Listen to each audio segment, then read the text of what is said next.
All right, folks. Welcome to the next part in time value of money in finance. और पिछली दो videos के अंदर जो लास्ट दो वीडियोस थी उसके अंदर मैंने आप लोगों से डिस्कस किया था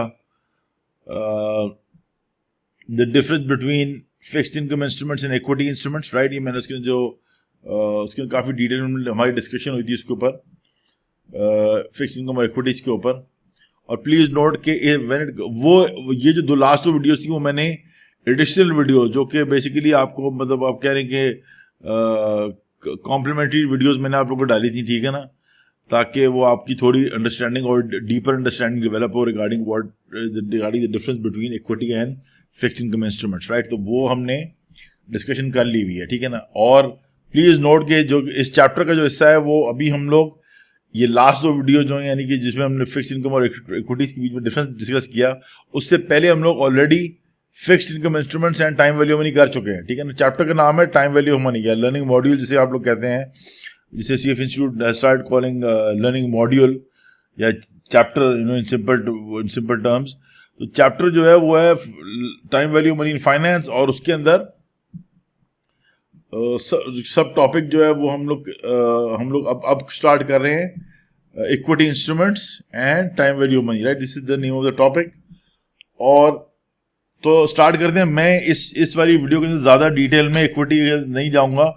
I won't spend much time on helping you understand what equity is because I've already done that, right। हमने पिछली जो वीडियो है उसके अंदर इक्विटी को बहुत डिटेल में डिस्कस किया। अगर आप लोग नहीं देखिए please go and watch that video on the channel. इस वीडियो के अंदर हम लोग जो डिफरेंट इंस्ट्रूमेंट्स हैं, राइट, या डिफरेंट टाइप्स डिफरेंट सिनेरियोज जो होते हैं when it comes to valuing equity, तो वो देखेंगे, ठीक है ना, कि इक्विटी इंस्ट्रूमेंट्स को किस तरीके से वैल्यू किया जाता है, राइट। प्लीज नोट कि इक्विटी इंस्ट्रूमेंट सिर्फ एक किस्म के नहीं होते, उसके अंदर मल्टीपल सिनेरियोज होते हैं, वो हम अभी डिस्कस करेंगे इस स्लाइड के ऊपर, ठीक है ना। तो ये जो सब टॉपिक है इस लर्निंग मॉड्यूल के अंदर, इस चैप्टर के अंदर, इसके अंदर हम multiple types of equity instruments की वैल्यूएशन देखेंगे। That's a very broad overview of that's what we're going to be doing over in this video as well as the next two videos, right? Probably. So anyway, let's start. I'm going to start with the first bullet point. तो पहला bullet point कहता है कि a method for assessing the worth या value कह लें, worth जो है या value interchangeably use हो रहा है इधर, लेकिन the better term to use is value over here. So a method for assessing the value of equity instruments involves calculating the present value of their anticipated dividends, right। यानी कि जो equity instruments हैं, right, उनकी value कैसे निकाली जाती है। अगर मैं टाइमलाइन बनाऊं, लेट्स से एक एसेट है जो कि 2 साल के लिए हम होल्ड करेंगे, 0, 1 and 2, राइट। अगर हम वैल्यू निकाल रहे हैं, प्लीज रिमेंबर वैल्यू हमेशा, नॉर्मली, नॉट हमेशा but most of the time हम लोग प्रेजेंट वैल्यू निकाल रहे होते हैं, यानी कि at t is equal to 0 पे इस पॉइंट के ऊपर निकालते हैं, राइट। तो वैल्यू टुडे, राइट, वैल्यू ये आगे जाके जब ज़्यादा कॉम्प्लेक्स सिचुएशंस होगी तो उसके अंदर आप लोग डिफरेंट सिनेरियोज में आप लोगों को फ्यूचर पॉइंट से टाइम के ऊपर वैल्यू निकालने को बोला जा सकता है। लेकिन right now for the sake of simplicity, और इस चैप्टर में अभी तक ये इतनी कॉम्प्लेक्सिटी हम ऐड नहीं कर रहे, तो मैं आप लोग इसलिए बता रहा हूँ कि इस वक्त नॉर्मली हम लोग प्रेजेंट पॉइंट टाइम अगर t इक्वल टू 0 पे वैल्यू निकालते हैं। अब वो कैसे निकालते हैं और वैल्यू क्या होती है। Value is basically very simple term में आपको बोलूँ कि एक डॉलर अमाउंट, बाकी यानी how much should an investor pay for equity instrument, right. Normally share हो सकता है, या पीस ऑफ बिजनेस हो सकता है, राइट, या पूरा बिजनेस हो सकता है, not just a piece of business, it could be the whole company, whole business. तो इन सिचुएशन के अंदर एक डॉलर अमाउंट निकलना होता है। अगर आप वेरी सिंपल टर्म बोलो, वैल्यू क्या है, is that amount which an investor should not pay above, ठीक है ना, unless they want to earn a lower rate of return, ठीक है ना। इसी को हम डिस्कशन करेंगे अभी। नाउ प्लीज नोट के अच्छा प्लीज रिमेंबर, अभी हम जो मैं आपको अभी जो समझा रहा हूँ वो होता है कि इक्विटी इंस्ट्रूमेंट मैंने आप लोगों को लास्ट चैप्टर में समझा दिया हुआ है, ठीक है ना। अभी हम डिस्कस कर रहे हैं how to calculate the value of equity instruments, okay. तो अगर मैं इस पे जाऊं तो प्लीज रिमेंबर के इक्विटी इंस्ट्रूमेंट्स की वैल्यूएशन निकाली जाती है कि हम पहले, सबसे पहले लेट्स से हमें पहले ये डिसाइड करना पड़ता है हम कितने टाइम तक इसको होल्ड करेंगे, ठीक है। मैं बहुत ब्रॉड ओवरव्यू दे रहा हूं, लेकिन दिस इज एग्जैक्टली वैल्यूएशन के जो अगर सीक्वेंस ऑफ स्टेप्स देखा जाए तो ऐसे होती है। पहले आप ये डिटरमिन करते हैं कितने टाइप जो बिकॉज अच्छा वैल्यू जो है वो हर इन्वेस्टर के लिए अलग होती है, ठीक है। This might sound pretty this is going to be new to you guys, लेकिन प्लीज अंडरस्टैंड कि हर इन्वेस्टर के लिए जो है वो वैल्यू न्यू एक डिफरेंट वैल्यू हो सकती है based on their required returns. जब ये क्या मतलब है ये बाद में जाकर डिटेल में डिस्कशन करेंगे, लेकिन just remember this for now कि हर इन्वेस्टर के लिए वैल्यू जो है वो डिफरेंट हो सकती है, राइट। तो लेकिन स्टेप्स एक ही होंगे, वैल्यू निकालने के सीक्वेंस ऑफ स्टेप्स एक ही होंगे। वो जो सीक्वेंस फॉलो करेंगे इन्वेस्टर, उसके अंदर बेसिक बात ये है कि जो सीक्वेंस ऑफ स्टेप्स हैं वो एक ही होंगे, फॉर्मूलेज भी एक ही। नॉर्मली अगर लेट्स से एक इंस्ट्रूमेंट को आप भी देख रहे हैं, one specific type of equity instrument को you are looking at it and I am looking at the same piece of same equity instrument, हम दोनों अपनी वैल्यू निकालेंगे, हमारे जो है वो वैल्यूज अलग आ सकती हैं, ठीक है, और नॉर्मली आती हैं, ठीक है ना। ये भी आप लोग देख लेंगे as you guys go into as you guys learn the basics, और जिस तरह आप लोग एडवांस करेंगे, and when you go to the financial markets you will see के एनालिस्ट जो होते हैं उनकी वैल्यूज अलग आ रही होती हैं, ठीक है ना। तो बात यह है कि वैल्यू जो है वो अच्छा, अब वो डिस्कशन में हम नहीं जा रहे कि किसकी सही है, अगर दो बंदों की वैल्यूज अलग आ रही हैं, किसकी सही है किसकी गलत है, वो डिस्कशन में नहीं जा रहे, वो बाद में डिस्कशन होगी। अभी दैट डजंट कंसर्न यू। अभी आप समझें कि वैल्यू क्या है। वैल्यू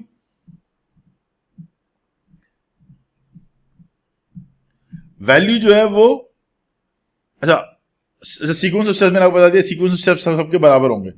नाउ वो सीक्वेंस ऑफ स्टेप्स क्या होंगे? सीक्वेंस स्टेप्स ये होंगे, सबसे पहला स्टेप होगा step 1, determine holding period.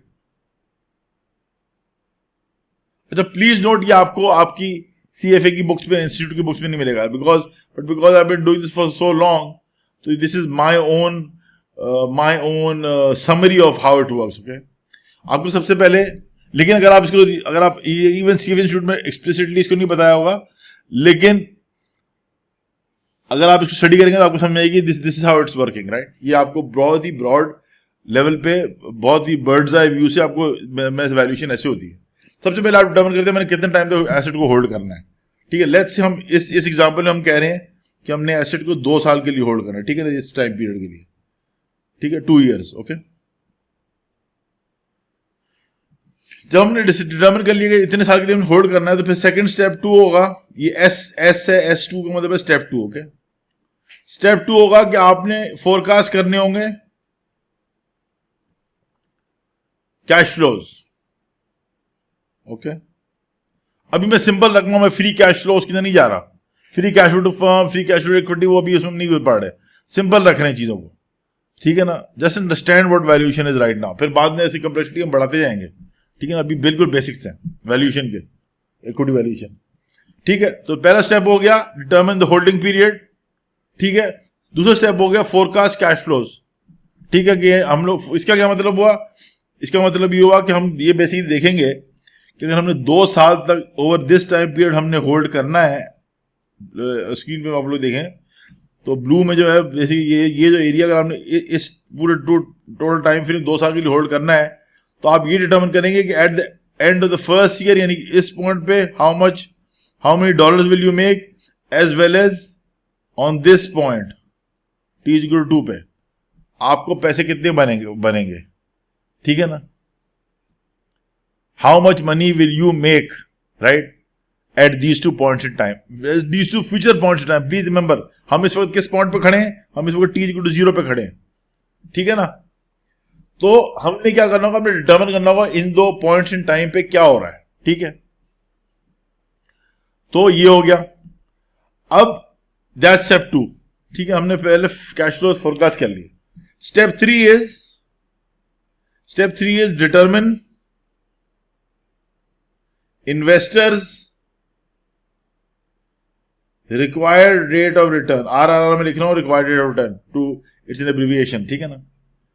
Now please note, there is a required rate of return, basically आपको डिस्काउंट रेट, ठीक है ना। अगर आप लोग को ये समझ में नहीं आया कि डिस्काउंट रेट क्या होता है, please go and watch the video from the first chapter, rates and return, जो मैंने वीडियो डिस्कस की, उसके मैंने रिक्वायर्ड रेट ऑफ रिटर्न और basically interpretation of interest rates. अगर आप लास्ट चैप्टर में, इस वाले चैप्टर में नहीं, इससे पहले वाले चैप्टर में जो हमारे चैनल पे अभी अवेलेबल है, उस पर आप जाके देखेंगे तो आपको समझ में आएगी कि उसके अंदर रिक्वायर्ड रेट ऑफ रिटर्न जो है वो, the required rate of return is basically one interpretation of interest rates, ठीक है ना। वो उधर दी हुई है, ठीक है ना, उधर डिस्कशन होगी। मैं इसके अभी नहीं जाऊंगा वरना वीडियो बहुत लंबी हो जाएगी, और मैंने ऑलरेडी डिस्कस कर लिया है, so it doesn't make sense, right. तो रिक्वायर्ड रेट ऑफ रिटर्न क्या होता है, आप लोग वहां जाके देखें। मगर in very very simple term, required rate of return self explanatory है कि एक इन्वेस्टर एक किसी एसेट में पैसे लगाते वक्त कितना रिटर्न एक्सपेक्ट कर रहा है, ठीक है। मैं भी आपको इसकी एग्जांपल भी दूंगा, आपको और क्लैरिटी के समझ में आएगा, ठीक है। और प्लीज नोट कि this is the determining required rate of return is the place where investors या फाइनेंशियल एनालिस्ट की बहुत डिफरेंट कंक्लूजन आ जाती हैं। आप कह रहे हैं मुझे 20% रेट ऑफ रिटर्न चाहिए, मैं कह रहा हूं मुझे 15% रेट ऑफ रिटर्न चाहिए, तो क्यों, क्या, और आप आगे जाके हम फॉर्मूला डिस्कस करेंगे बेसिकली प्रेजेंट वैल्यू कैलकुलेट करके। इन सब वैल्यू कैसे निकलती है, वैल्यू जो है वो इन फोरकास्टेड कैश फ्लोज की डिस्काउंट कर देते हैं प्रेजेंट में और उनका सम ले लेते हैं, ठीक है ना। That's how value comes up. मैं अभी आप और डिटेल में डिस्कस करूंगा। लेकिन जब दो इन्वेस्टर्स हैं, एक ही एसेट को वैल्यू कर रहे हैं, और लेट्स से उन्होंने फ्यूचर कैश फ्लोज भी सेम फोरकास्ट किए हैं, यानी कि दोनों कह रहे हैं, दोनों एग्री कर रहे हैं कि अगले, फॉर एग्जांपल इस केस के अंदर जो अभी स्क्रीन पे देख रहे हैं, लेट्स से दो इन्वेस्टर्स हैं, इस एसेट को देख रहे हैं, दोनों एग्री कर रहे हैं कि फोरकास्टेड कैश फ्लोज एक ही हैं, ठीक है ना। लेट्स से दोनों कह रहे हैं कि T=1 पे $120 मिलेंगे और T=2 पे $240 मिलेंगे, ओके। दोनों ये कह रहे हैं, इट कुड बी एनीथिंग, मैं आपको एग्जांपल के लिए बोल रहा हूं, ठीक है ना। This is example. दो एनालिस्ट या इन्वेस्टर्स इस एसेट को देख रहे हैं, दोनों अग्री कर रहे हैं कि कैश फ्लोज बराबर हैं, लेकिन अगर वो दोनों रिक्वायर्ड रेट्स ऑफ रिटर्न में डिसएग्री करते हैं, उनको डिफर करते हैं, उनका डिफरेंट ओपिनियन होता है, तो उनकी वैल्यू दोनों की अलग आएगी। You understand what I am saying? ये कैसे होता है हम आगे देखेंगे, just remember this point. Bottom line ये है कि दो एनालिस्ट या दो इन्वेस्टर्स या एक एनालिस्ट और एक इन्वेस्टर अगर एक ही एसेट को देख रहे हैं और वो उसको वैल्यू करने की कोशिश कर रहे हैं, और वो तो उनकी वैल्यूज डिफरेंट आएंगी, ठीक है, आ सकती हैं और नॉर्मली आती हैं, ठीक है ना। कौन सही है कौन गलत है वो ओनली टाइम प्रूव्स दैट। ये मैंने आपको थोड़े पहले मेंशन किया कि कौन सही कौन गलत है, डीपर डिस्कशन है, ये लंबी डिस्कशन है। लेकिन for now you have to remember के क्यों, हमें कैसे पता चलेगा कौन सही कौन गलत है, वो तो फ्यूचर में जाकर पता चलेगा ना, ठीक है ना, कि आगे जाके कैश फ्लोज क्या, एक्चुअल कैश फ्लोज क्या करते हैं, ये इसके ऊपर हम बहुत डिटेल डिस्कशन करेंगे। लेकिन फॉर नाउ जस्ट अंडरस्टैंड के ओनली टाइम, अगर लेट्स से हम, मैं और आप you are one analyst, you the student, I the instructor, I am also one analyst, हम दोनों इस एसेट को देख के फोरकास्ट कर रहे हैं कि कैश फ्लोज क्या होंगे, ठीक है ना। अगर लेट्स से हमारी फोरकास्टेड कैश फ्लोज के ऊपर हमारी डिसएग्रीमेंट हो जाती है, आप कहते हैं अलग होंगे, मैं कुछ और नंबर दे रहा हूं, तो कैसे पता चलेगा कौन सही कौन गलत है, वो टाइम बताएगा। और प्लीज रिमेंबर कि ज्यादातर एनालिस्ट की 100% स्पॉट ऑन नहीं बैठती ये चीजें, ये बड़ा मुश्किल होता है कि टू द सेंट आप सेंट टू द पेनी आप उसको फोरकास्ट कर दें, लेकिन लगभग एक whoever is closer to the value, to the forecast, to the actual value, he is more likely to be right.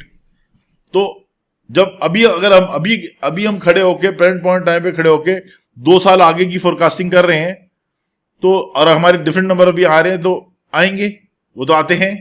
आप लोग देखें डिफरेंट साइट्स पे आप लोग जाके देखें तो आप लोग देखें डिफरेंट एनालिस्ट डिफरेंट वैल्यूएशन देख रहे होते हैं एक ही स्टॉक की, डिसएग्रीमेंट होता है और ये हमेशा डिसएग्रीमेंट रहेगा। कौन सही था वो टाइम प्रूफ करता है, राइट। टाइम पासेस बाय, जिसकी भी forecast closer to the actual numbers होगी, राइट। फोरकास्ट तो यही होती है ना कि फ्यूचर में फोरकास्ट कर रहा हूं मैं, अभी मैं बैठा हुआ हूं 2 साल आगे की फोरकास्टिंग कर रहा हूं कि 1 साल बाद इतना कमाएगा और उससे 1 साल बाद इतना कमाएगा। आपकी अपनी एक फोरकास्ट है, मेरी अपनी फोरकास्ट है फॉर द नेक्स्ट 2 इयर्स, आपकी अपनी फोरकास्ट है for the next 2 years.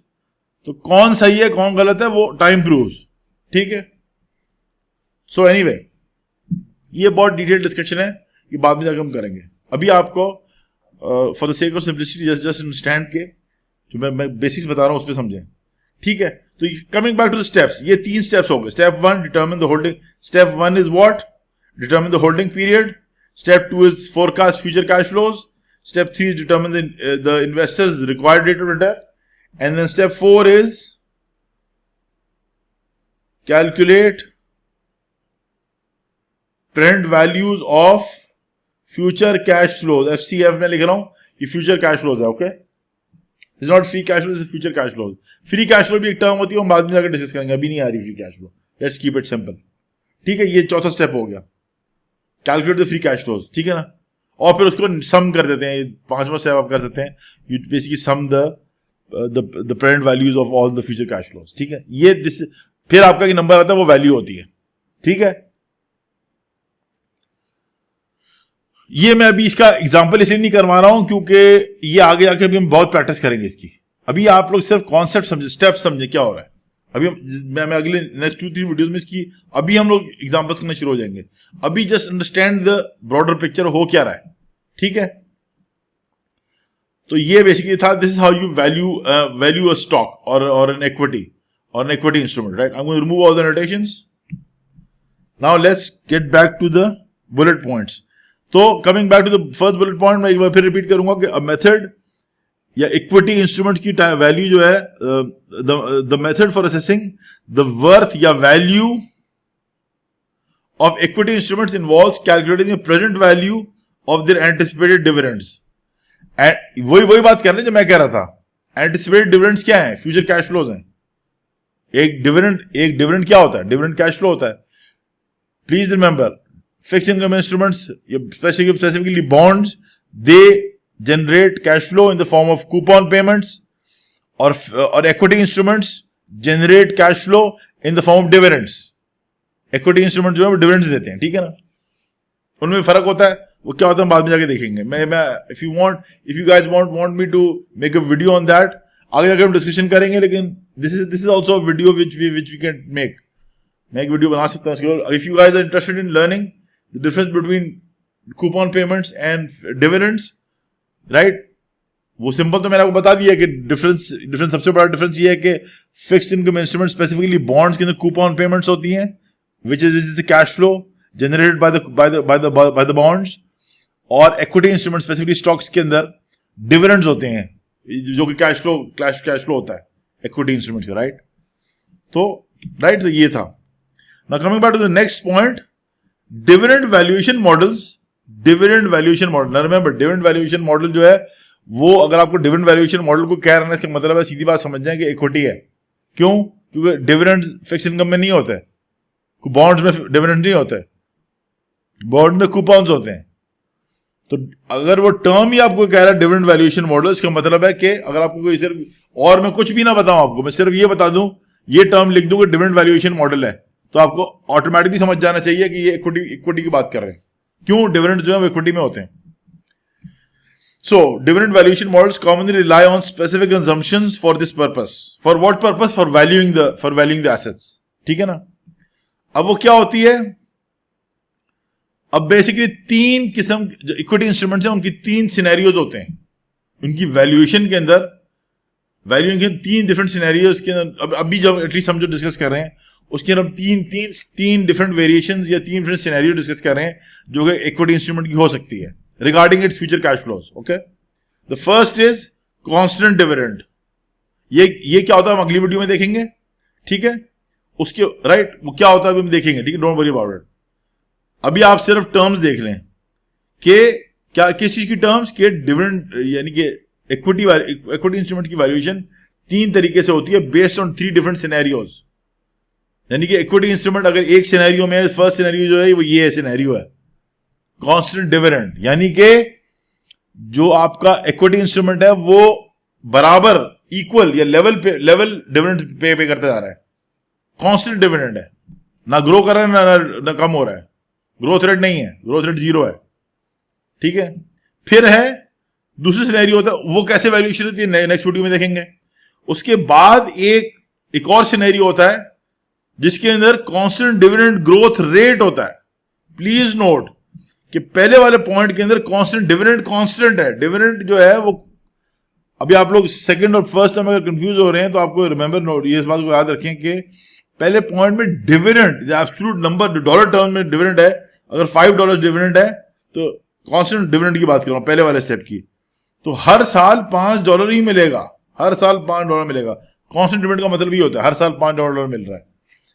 Constant dividend growth rate का मतलब है कि पहले साल अगर 5% था तो सेकंड साल, लेट्स से ईयर 1 से लेकर ईयर 2 तक जो ग्रोथ आई है, let's say growth rate is equal to 10%, तो वॉट एवर अमाउंट, तो वो T=2 पे कैसे कैलकुलेट करेंगे, $5 मल्टीप्लाइड बाय 1.1 प्लस 0.1, राइट, ऐसे कैलकुलेट करेंगे ना।